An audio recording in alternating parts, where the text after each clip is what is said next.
The Browns have released their initial 53-man roster, and it is Groundhog Day because some people are freaking out about some guys left off the roster, some guys placed on the roster, when in reality, this happens every single year. It is the initial 53-man roster. Kevin Stefanski said that himself when talking to the media before practice today.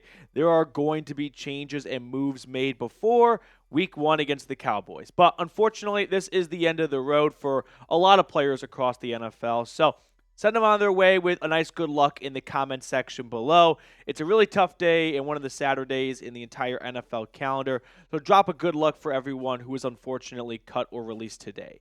But let's get into the roster cuts. We'll go somewhat in order of a depth chart here, starting with running backs. Aiden Robbins, Jacob Sailors, Deontay Foreman, who we'll talk about more in a moment, and then a couple of good receivers. Jalen Darden, Michael Woods, James Prochet, tight end Zaire Mitchell-Payton, offensive lineman Wyatt Davis, Zach Johnson, and Roy Mbeke. Deontay Foreman is not subject to the waiver wire. If you have played 4 seasons in the NFL, you are a vested vet, which means you are a free agent immediately. So in this situation, I fully expect the Browns to actually re-sign Deontay Foreman if he's healthy. I know he got banged up a little bit lately, and that will be added to the running back room after they make some other roster moves over the next few days. Darden, Woods, and Prochet, I'd expect 2 out of those 3 to come back to the practice squad if they're not claimed off the waiver wire. I doubt they are, although with the new kickoff rule, another team might really value Prochet and Darden's special teams value. Zaire Mitchell-Payton, unfortunately, was someone I actually left off of my roster projection. I think he's a candidate for the practice squad as well. Moving along, Chim Okafor, Jermaine Ifedi, Isaiah Thomas, Jeremiah Martin, Sam Kamara, Siaka Ika, rookie Juwan Briggs, and then linebacker Landon Honeycutt. Jermaine Ifedi, I think, is maybe a sign that Jack Conklin is going to be healthy for Week 1. He was practicing today, spoke to the media. They could put him at left tackle while Jed Wills continues to rehab. Or, like Deontay Foreman, he's a vested vet, so no one's going to claim him off the waiver wire. They may have told him, hey, Jermaine, we have to release you today. We'll have a roster spot for you in a few days, and we'll re-sign you then. Siaka Ika, one of the bigger names, though, 3rd-round pick just last season. I'm guessing the Browns will try to bring him back to their practice squad and not give up on him completely, although they may just kind of know that this is who he is and there's no point in even wasting one of the 16 practice squad spots on him. Juwan Briggs, a rookie, absolutely will be a candidate to come back on their practice squad, along with Sam Kamara. And moving along a little bit here, some more defenders. Caleb Johnson, Marvin Moody at linebacker, Faion Hicks, Justin Hardy, a veteran who was signed earlier this offseason for special teams value, a native too, Tony Brown, Tyler Coyle, Chase Williams, Chris Edmonds, and some special teamers as well. Justin Hardy is 100% going to return. Same as Deontay Foreman and Jermaine Ifedi. He's a vested vet. So in these situations, you can tell these guys, we're not worried about you getting claimed off the waiver wire like some of the younger players possibly. So what we're going to do is just release you, but we're going to bring you back in a few days. So just hang tight. And this is just a little bit of maneuvering and chess play going on when it comes to roster configuration. Now, we're going to look at the updated depth chart, though, in just a second. But Week 1 is the next thing on our calendar, and I want to beat the Cowboys, not just on the field, but for my own selfish reasons here at Chat Sports against our Cowboys host, Tom Downey. So help us take him down in subscribers before Week 1 kicks off. Hit the sub button down below if you want to start the year off 1-0.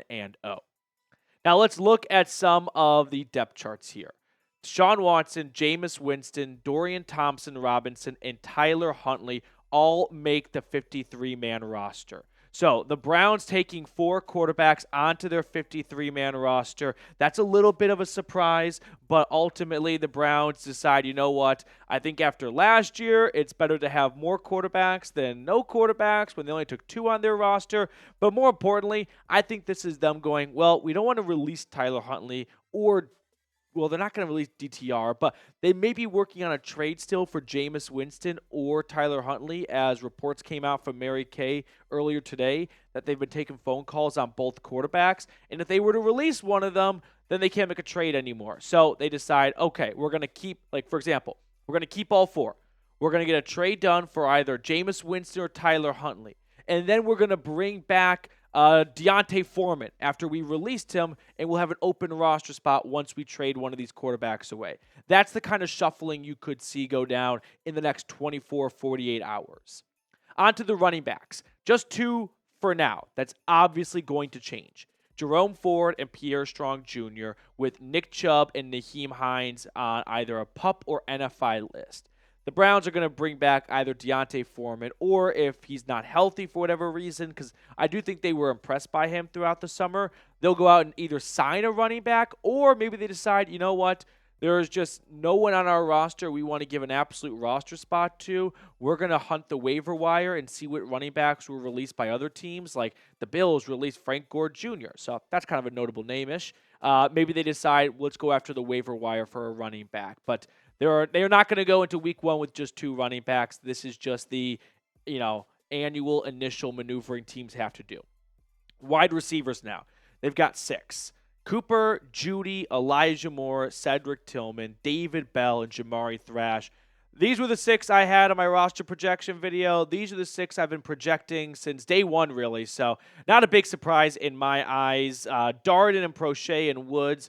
Woods definitely had a nice second half against the Seahawks. The other two offer some special teams value, which is why I wouldn't be surprised if they're brought onto the practice squad and elevated a few times to help out in kick returns or punt returns. If Jerome Ford has to help out in kick returns until Nick Chubb is able to return off the PUP list.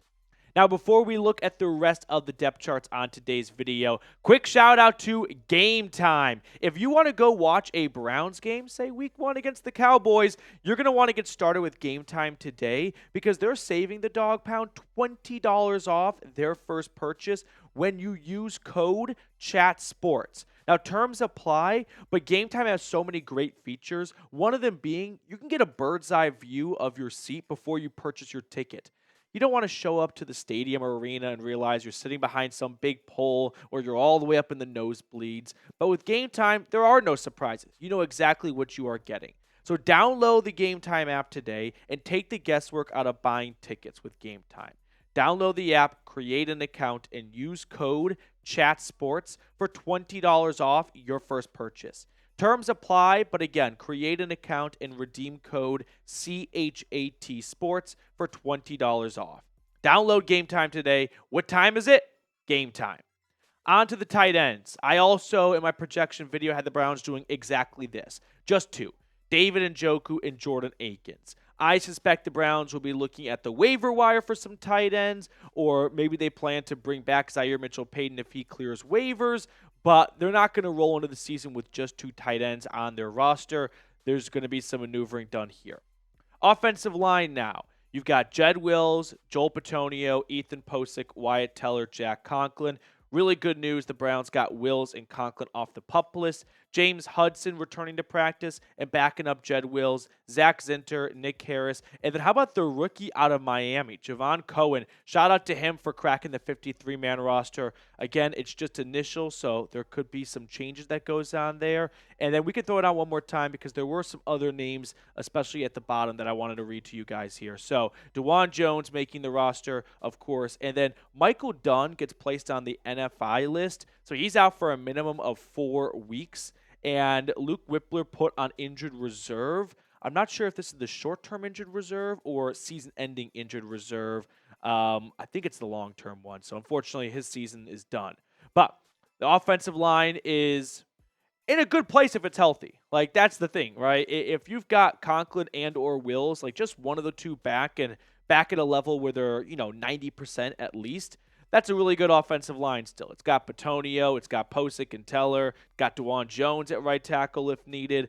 I think we'll see Jack Conklin move to left tackle, which he played in college, if Jed Wills is unavailable week 1, which it's not trending in a great direction for him because he's still not practicing.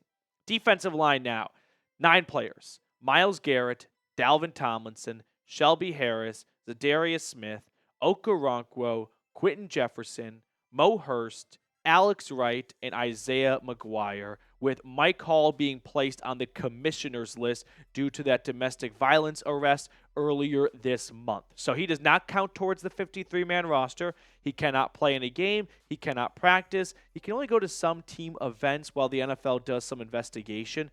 I will say, not that this is one to like get upset over. Why is Mike Hall on this list, but like Rashee Rice isn't? I mean, that's just something that pops in my head when I saw that. But regardless, Hall does not count towards a roster spot, and unfortunately, not to like pile on, but like Siaki has a guy at his position get arrested, and he still does not make the roster. Like I think that really says a lot about where the Browns coaching staff viewed their third-round pick from just a year ago. Now, I want to throw this question on screen for you all. Will the Browns have two 10-plus sack players? Myles Garrett, if healthy, is obviously going to achieve that, but can Za'Darius Smith join him? Can another player get 10 or more sacks? Okoronkwo put out that number for himself. Let me know in the comment section below. Linebackers, you got 6. Jeremiah Owusu-Koramoah, Jordan Hicks, Devin Bush, Nathaniel Watson, the rookie, Mohamed Diabate, and then Tony Fields. I don't think the Browns are going to trot out a lot of 3 linebacker sets, but special teams, like if you think about the new kick return rules, speed is not as important as it was before because you're not trying to run down the field as fast as possible, right? You're basically trying to get some bigger bodies that can block a little bit better. So linebackers are a little bit more valuable in that regard than, say, corner. So I think that's why you see some more linebackers make the roster, despite probably running a 2-linebacker set for much of the defense. Corners now, 6. Denzel Ward, Martin Emerson, Greg Newsome off of the NFI list, Miles Harden, the rookie from South Dakota, Cam Mitchell, and Khalifa Halase making the roster. I think we're going to see Hardy come back off of the street after he was released, and he's got good value on special teams on like punt coverage, for example. But for now, those are your 6 initial cornerbacks. We'll see if any changes are made with some injuries to Denzel Ward still in concussion protocol and not practicing, and Greg Newsome coming off hamstring surgery. Safeties, you've got 5. And I think this is one of the better safety rooms in the NFL. Juan Thornhill, Grant Delpit, Ronnie Hickman, Rodney McLeod, and then DeAnthony Bell off of the PUP list. We learned that earlier this week. So the Browns bring back pretty much the exact same safety room they had last year. I mean, just off the top of my head, those were the 5 same safeties that made the 53-man roster a year ago, right? Unless they did some maneuvering with Rodney McLeod, but I don't think so. So really good safety unit. It's an awesome group that's going to keep the back end of the defense nice and tight. Now, to wrap up the video here, special teams. You got Dustin Hopkins, Corey Bojorquez, and Charlie Hewlett. No surprises, no battles going on there. Okay, so that is your roster cuts and your special team and your depth charts, But before we let you guys get on out of here, how many wins for the 2024 Browns? I am in for 11 wins this year. Tough schedule, but some injuries right now have me a little bit queasy, but we still have, a week and a half to go till week 1, so they can get healthy. But put me down for 11 wins for the 2024 Browns. All right, that will do it for us on today's video. But as always, pick a card. Only a few more left. This will end right before week 1 against the Cowboys, and then the offseason's over. So which card do you want to go with, Mr. Reed? Let's go with Jack of Spades. Jack of Spades. All right, I'm going to go with the 3 of Clubs. 4 of Clubs. 4 of Clubs. Okay, that's it. We will see you guys later. Until then, go Brownies.